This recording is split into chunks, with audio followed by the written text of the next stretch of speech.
ഏറ്റവും കൂടുതൽ ഉപദേശിക്കുന്ന മനുഷ്യർ എന്തുകൊണ്ടാണ് അതേ കാര്യത്തിൽ അവർ തന്നെ വീഴുന്നത്?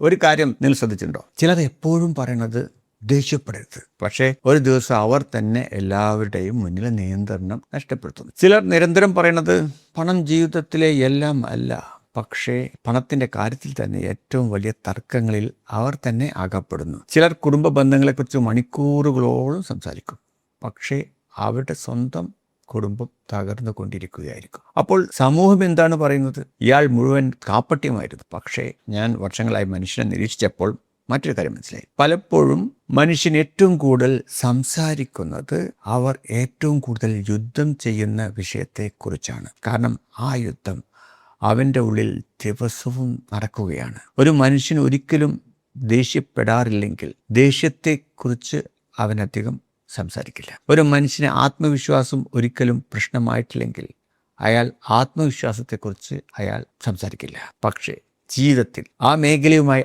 ആഴത്തിൽ പോരാടിയ മനുഷ്യൻ, അത് മനസ്സിലാക്കാൻ വർഷങ്ങളോളം ചെലവഴിച്ച മനുഷ്യൻ ആ വിഷയത്തെക്കുറിച്ച് കൂടുതൽ സംസാരിക്കാൻ തുടങ്ങും. കാരണം അവൻ മറ്റുള്ളവരെ മാത്രമല്ല അതിലൂടെ പഠിപ്പിക്കുന്നത്, ചിലപ്പോൾ സ്വന്തം മനസ്സിനെയും ഓർമ്മിപ്പിക്കുകയാണ്. ഇതുകൊണ്ട് എല്ലാവരും സത്യസന്ധരാണ് എന്ന് ഞാൻ പറയുന്നില്ല. ലോകത്ത് മനഃപൂർവ്വം വഞ്ചിക്കുന്നവരുമുണ്ട്. പക്ഷേ എല്ലാവരെയും ഒരേ അളവുകോൽ ഉപയോഗിച്ച് അളക്കാൻ പാടില്ല. ഒരു മനഃശാസ്ത്രജ്ഞൻ മാനസിക സമ്മർദ്ദത്തെക്കുറിച്ച് പഠിപ്പിക്കുന്നു. അതുകൊണ്ട് അദ്ദേഹത്തിന് ഒരിക്കലും സമ്മർദ്ദം വരില്ല എന്നാണോ? അല്ല. ഒരു ഹൃദ്രോഗ വിദഗ്ധൻ, അയാൾക്ക് ഹൃദ്രോഗം വരില്ലേ?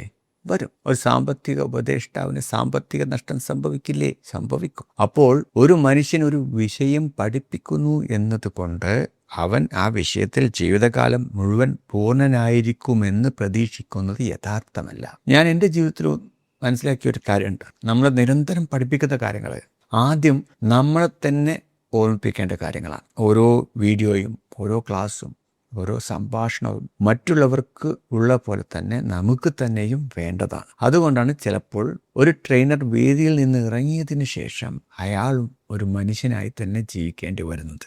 അദ്ദേഹത്തിനും കുടുംബമുണ്ട്, സമ്മർദ്ദമുണ്ട്, ഭയമുണ്ട്, ഉറക്കക്കുറവുണ്ട്, നഷ്ടങ്ങളുണ്ട്. അയാളുടെ ബ്രെയിനും മറ്റുള്ളവരുടെ ബ്രെയിൻ പോലെ തന്നെയാണ് പ്രവർത്തിക്കുന്നത്. അതുകൊണ്ട് വേദിയിൽ കാണുന്ന മനുഷ്യനെയും വീട്ടിലെ മനുഷ്യനെയും തമ്മിൽ നമ്മൾ താരതമ്യം ചെയ്യരുത്. ഇയാൾ മുഴുവൻ അഭിനയമാണ് എന്ന് വിധി എഴുതാൻ വളരെ എളുപ്പമാണ്. പക്ഷേ അത് മനുഷ്യനെ മനസ്സിലാക്കുന്ന സമീപനമല്ല.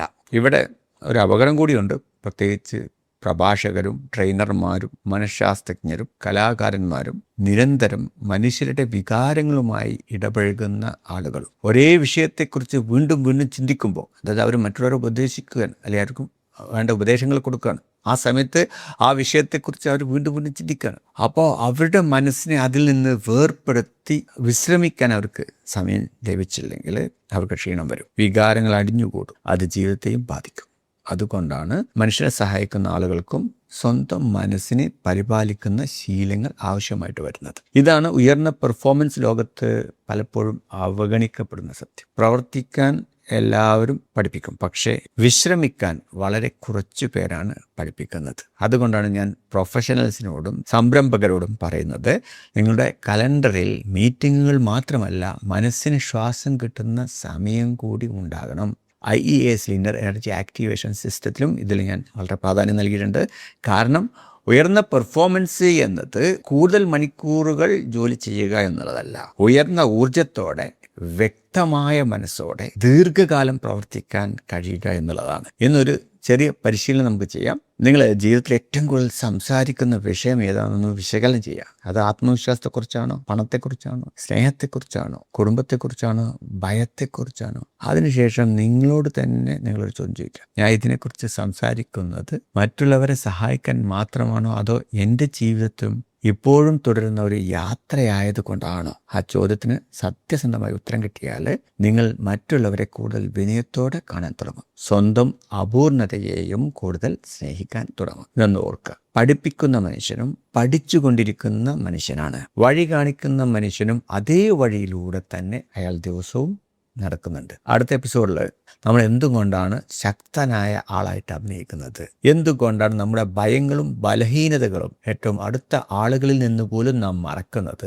ആ മുഖംമൂടി നമ്മുടെ ജീവിതത്തെയും ബന്ധങ്ങളെയും എങ്ങനെ പതുക്കെ തകർക്കുന്നു, അതാണ് നമ്മൾ അടുത്ത എപ്പിസോഡിൽ നമ്മൾ സംസാരിക്കാൻ പോകുന്നത്.